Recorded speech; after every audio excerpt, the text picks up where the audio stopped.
जय हिंद मेरे प्यारे साथियों, आप सभी का स्वागत है बीजे ऑनलाइन क्लासेस में। तो साथियों, चैप्टर नंबर 7 11th क्लास की ज्योग्राफी का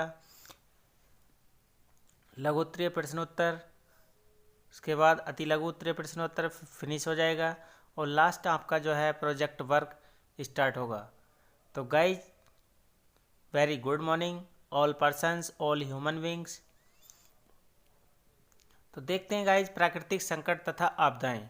तो ये टॉपिक बहुत ही इम्पोर्टेंट है गाइज, प्राकृतिक संकट तथा आपदाएं। लेटेस्ट प्राकृतिक संकट जैसे कि अभी आपका यानी कि धौली गंगा परियोजना जो है, जो आपका उत्तराखंड में आया है। देखिए कैसे ग्लेशियर पिघल रहे हैं और कैसे नदियों में बाढ़ आ रही है, कितने गांव बह गए, कम से कम 200-300 आदमी उसमें लापता हो चुके हैं। तो गाइज, प्राकृतिक संकट और आपदाएं अक्सर आती रहेंगी और आएंगी। अगर हम ह्यूमन बीइंग नहीं जागेंगे, नहीं छोड़ेंगे अत्याधुनिक सुविधाओं का यूज करना, अत्याधुनिक सुविधाओं का लाभ उठाना, इन चीज़ों पे मत रहिएगा। ठीक है गाइज, तो देखते हैं प्राकृतिक संकट तथा आपदाएं।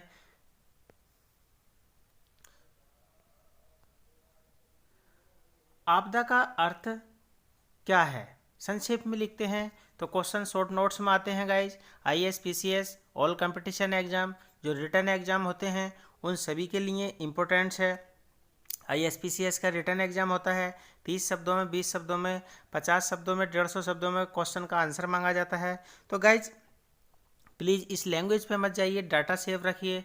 लैंग्वेज अपनी भी कन्वर्ट करके आप ज़रूर लिख सकते हैं। ठीक है, क्वेश्चन का आंसर अपनी लैंग्वेज में दीजिएगा तो एग्जामिनर या कोई भी आपसे ज़्यादा इम्प्रेशन पड़ेगा। ठीक है गाइज, तो देखते हैं आपदा का क्या अर्थ है। चलते हैं, और प्लीज़ गाइज जिसने चैनल को सब्सक्राइब नहीं किया है तो सब्सक्राइब कर लें, बेल आइकन ऑल प्रेस कर लें ताकि इस नोटिफिकेशन सबसे पहले और सबसे जल्दी आपको मिल जाएं। ठीक है गाइज, तो आगे चलते हैं और वीडियो लास्ट तक देखा करें। अच्छी लगे तो उसको लाइक एंड शेयर प्लीज़ कर दीजिएगा, आगे बढ़ जाएगा ताकि मेरा मनोबल भी आपका प्यार मिलता रहे और मेरा मनोबल बढ़ता रहे और मैं अच्छे से अच्छा टॉपिक्स आपको अवेलेबल कराता रहूं। ठीक है गाइस, तो चलते हैं आगे, देखते हैं।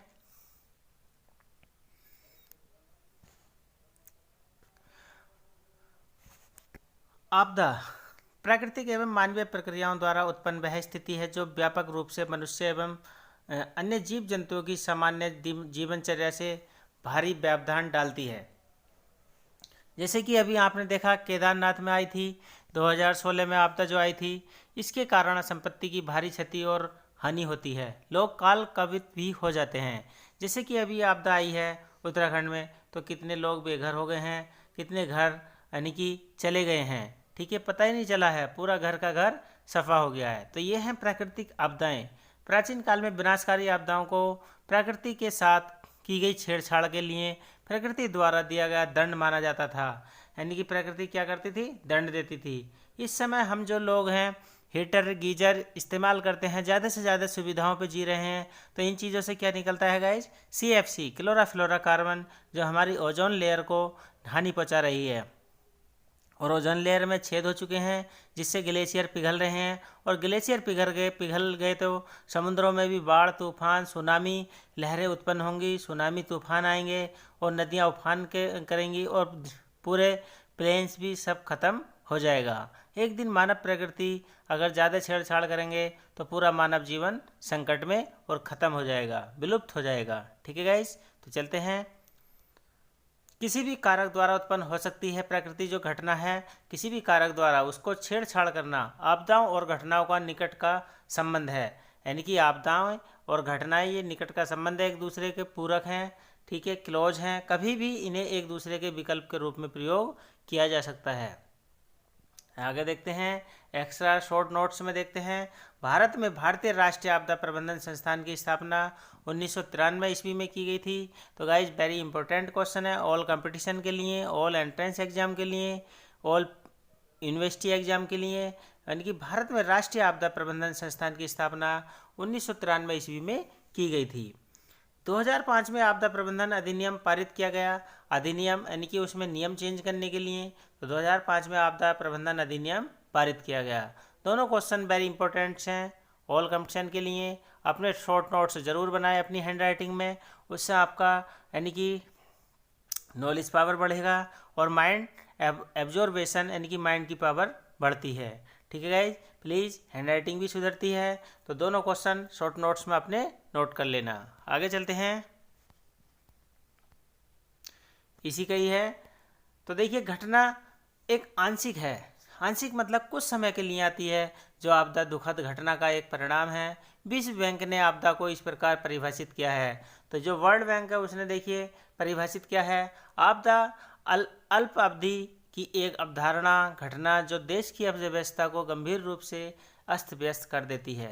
ठीक है गाइस, तो इसको हम क्या कहते हैं, आपदा। नेक्स्ट देखते हैं नंबर 2 क्वेश्चन। तो नंबर 2 क्वेश्चन देखिए, तो नंबर 2 क्वेश्चन है आपका गाइज, आपदाएं कितने प्रकार की होती हैं, किसी एक प्रकार की आपदा का डिस्क्रिप्शन और वर्णन कीजिए। वैसे ही क्वेश्चन ISPCS के मेन एग्जाम के लिए, यानी कि पहले प्री एग्जाम होता है फिर मेन एग्जाम होता है, तो उसमें भी इस टाइप के क्वेश्चन आते हैं। ठीक है गाइज, तो देखिए सामान्यतः आपदाएं 2 प्रकार की होती हैं। अब आपदाएं आपकी कितने प्रकार की होती हैं, 2। तो ध्यान रखेंगे, क्वेश्चन शॉर्ट नोट्स में बनेगा आपका, वेरी शॉर्ट नोट्स में बनेगा। विकल्प वाले में आपदाओं के प्रकार, तो 4 विकल्प बन जाएंगे, यानी कि 1 प्रकार की, 2 प्रकार की, 3, 4। तो ऐसे तो कितने प्रकार की पर टिक करना हमने विकल्प में, 2 प्रकार की आपदाएं। ठीक है गाइज, तो प्राकृतिक आपदाएं होती हैं और मानवकृत आपदाएं। अब देखते हैं प्राकृतिक आपदाएं होती क्या हैं। प्राकृतिक रूप से घटित वे सभी आकस्मिक घटनाएं, यानी कि अचानक जो घटनाएं घटित होती हैं, प्रलयकारी रूप धारण कर मानव सहित संपूर्ण जैव जगत के लिए विनाशकारी स्थिति उत्पन्न कर देती हैं, प्राकृतिक आपदाएं कहलाती हैं। जैसे कि लेटेस्ट में अभी प्राकृतिक आपदा आई हुई है उत्तराखंड में, ग्लेशियर पिघल रहे हैं, टूट रहे हैं, नदियों में बाढ़ आ रही है, गांव के गांव सफा हो रहे हैं। इसी कारण डैम में ज़्यादा पानी हो जाएगा तो डैम भी टूट जाएंगे और प्लेन्स भी सारा ख़त्म हो जाएगा। अगर टिहरी डैम को कुछ नुकसान हुआ तो सारा प्लेन्स काल के गास में समा जाएगा।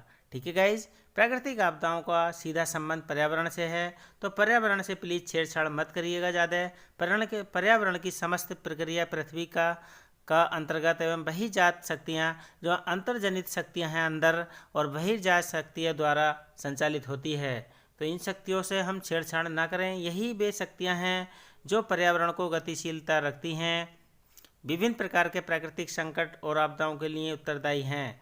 प्राकृतिक आपदाओं में भूकंप, अब देखिए प्राकृतिक आपदाओं में भूकंप, चक्रवात, बाढ़, सूखा, तो सूखा भी पड़ जाएगा और भूस्खलन भी होगा, लैंडस्लाइड सबसे ज़्यादा खतरनाक होते हैं। आगे देखते हैं guys, very very important question है ऑल कंपटीशन के लिए, ऑल एग्जाम के लिए, शॉर्ट नोट्स के लिए। ठीक है गाइज, और एनवायरनमेंट के लिए जो यूनिवर्सिटी लेवल पर एग्जाम होते हैं, एनवायरनमेंट परीक्षा आती है, उनमें भी क्वेश्चन अक्सर आते हैं। ठीक है गाइज, वेरी इंपॉर्टेंट क्वेश्चन है। नेक्स्ट आगे देखते हैं क्वेश्चन नंबर 3, सुनामी लहरों से सुरक्षा के क्या उपाय हैं। जब सुनामी आती हैं तो हम सुरक्षा कैसे उपाय करेंगे, तो देखते हैं चलिए आंसर पे। सुनामी लहरों से सुरक्षा के उपाय, सुनामी लहरों से सुरक्षा के प्रमुख उपाय निम्नलिखित हैं। नंबर 1, चेतावनी दिए जाने के बाद क्षेत्र को खाली कर देना चाहिए। अगर जब हमें चेतावनी मिल जाती है तो उस क्षेत्र को खाली कर देना चाहिए। मछुआरे भी समुद्र में ना जाएं चेतावनी के बाद। जोखिम और खतरे से बचने के लिए विशेषज्ञों की सलाह, जो आपके विशेषज्ञ होते हैं, वैज्ञानिक होते हैं, उनकी सलाह हमें माननी चाहिए।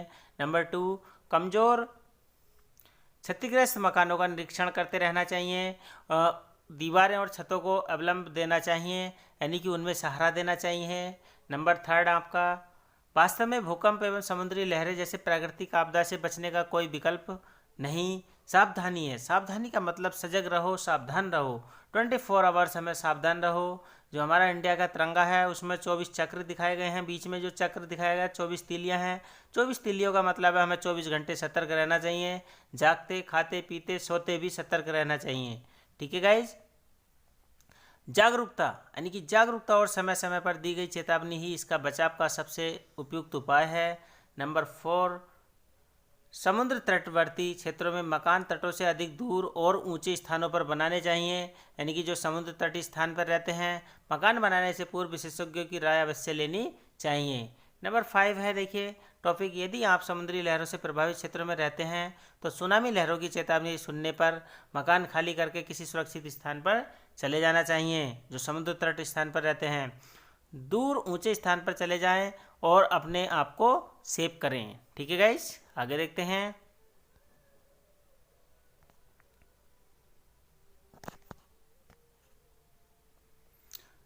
नंबर 6 टॉपिक देखते हैं क्वेश्चन का। बहुत सी ऊंची इमारतें यदि मजबूत कंक्रीट से बनी है तो खतरे के समय इन इमारतों की ऊपरी मंजिलों को सुरक्षित स्थान के रूप में प्रयोग किया जा सकता है अगर अच्छी बनी है, पिलर बनी है। लेकिन नहीं, सारी पिलर की पिलर, जैसे 2001 का भूकंप आया था भुज का, कितना ट्रेजिडीकारी था। सारी बिल्डिंगें, कितनी बिल्डिंगें तहस नहस हो गई, बच्चे प्रेयर करते हुए। 26 जनवरी 2001 का भूकंप बहुत ही प्रलयकारी था, जो सारे बच्चे प्रेयर करते हुए ही काल का ग्रास समा गए। ठीक है गाइस, तो प्राकृतिक घटना बता के नहीं आती है, अचानक आती है। नेक्स्ट अगले देखते हैं। खुले समुद्र में सुनामी लहरों की हलचल का पता नहीं चलता है, अतः यह यदि आप समुद्र में किसी नौका या जलयान पर हो, आपने चेतावनी सुनी हो, तब आप बंदरगाह पर न लौटें, क्योंकि इन समुद्री लहरों का सर्वाधिक कहर बंदरगाहों पर ही होता है। अच्छा रहेगा कि आप समय रहते जलयान को गहरे समुद्र की ओर ले जाएं। नंबर 8, सुनामी आने के बाद घायल अथवा फंसे हुए लोगों की सहायता से पहले स्वयं को सुरक्षित करते हुए पेशेवर लोगों की सहायता लें और उन्हें आवश्यक सामग्री लाने के लिए कहें। ठीक है गाइज, आगे चलते हैं।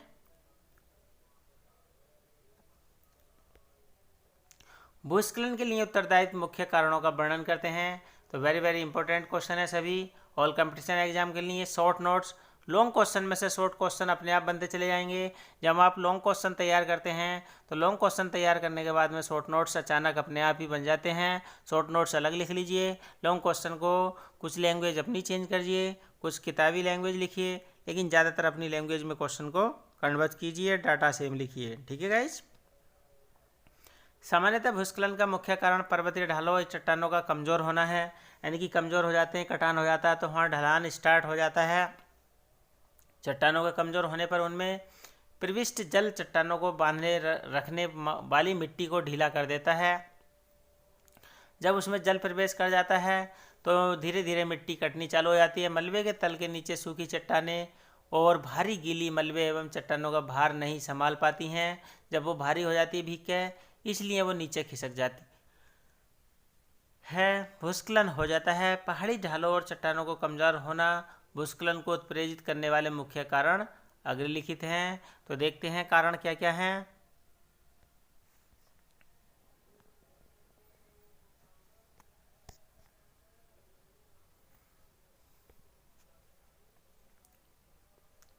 भूस्खलन प्रायः भूकंपों या अचानक सैलों के खिसकने के कारण होते हैं। नंबर 2, खुदाई या नदी अपरदन के परिणाम स्वरूप ढाल के आधार की ओर भी तेज भूस्खलन हो जाते हैं। भारी वर्षा। नंबर 3, भारी वर्षा या हिमपात के दौरान तीव्र पर्वतीय ढालों पर चट्टानों का बहुत बड़ा भाग जल तत्व की अधिकता एवं आधार के कटाव के कारण अपनी गुरुत्वीय स्थिति से असंतुलित होकर अचानक तेजी के साथ विखंडित होकर गिर जाता है। जल भार के कारण चट्टानें स्थिर नहीं रह सकती हैं, अतः चट्टानों पर दबाव की वृद्धि भूस्खलन का मुख्य कारण होती हैं। ठीक है गाइज, आगे चलते हैं। कभी कभी भूस्खलन का कारण त्वरित भूकंप, बाढ़, ज्वालामुखी विस्फोट, अनियमित वन कटाई तथा सड़कों का अनियोजित ढंग से निर्माण करना भी होता है। नेक्स्ट आगे चलते हैं। सड़क एवं भवन बनाने के लिए लोग प्राकृतिक ढलानों को सपाट स्थितियों में परिवर्तित कर देते हैं। इस प्रकार के परिवर्तनों के परिणाम स्वरूप भी पहाड़ी ढालों पर भूस्खलन होने लगता है।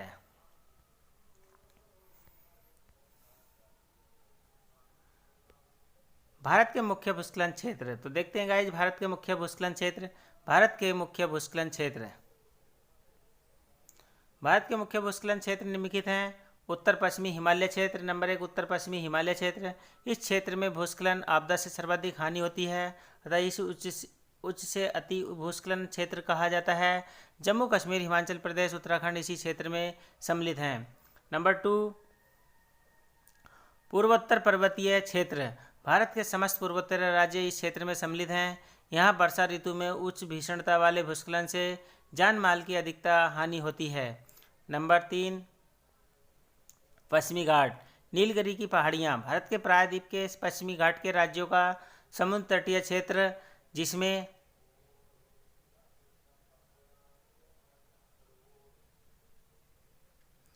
महाराष्ट्र, कर्नाटक, केरल राज्य, तमिलनाडु की नीलगिरी पहाड़ियों का क्षेत्र सम्मिलित है। यहाँ मध्य से उच्च भीषणता वाला भूकंप होता रहता है। ठीक है गाइज।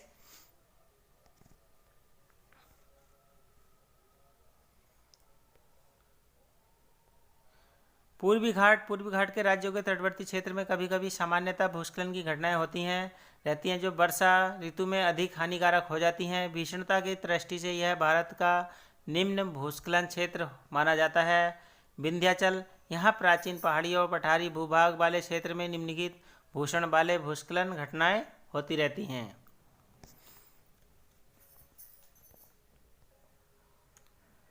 आगे देखते हैं गाइस चक्रवात।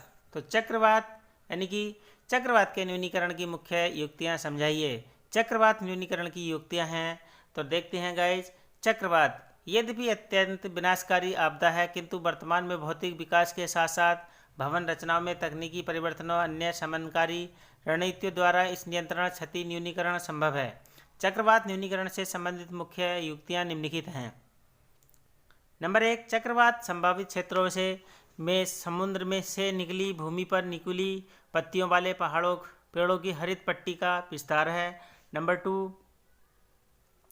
समुद्र तटीय भाग में विस्तृत भूभाग पर ऊंचे चबूतरे, तटबंध आदि का निर्माण है।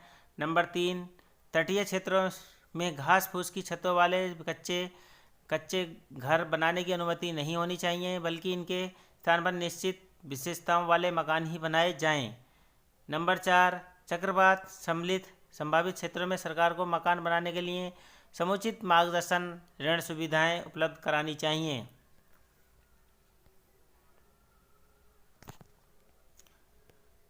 नंबर 5, संभावित क्षेत्रों में विशेष प्रकार के शरण स्थल बनाए जाने चाहिए, जिससे राहत बचाव दल को सुविधा प्राप्त होगी। आगे देखते हैं।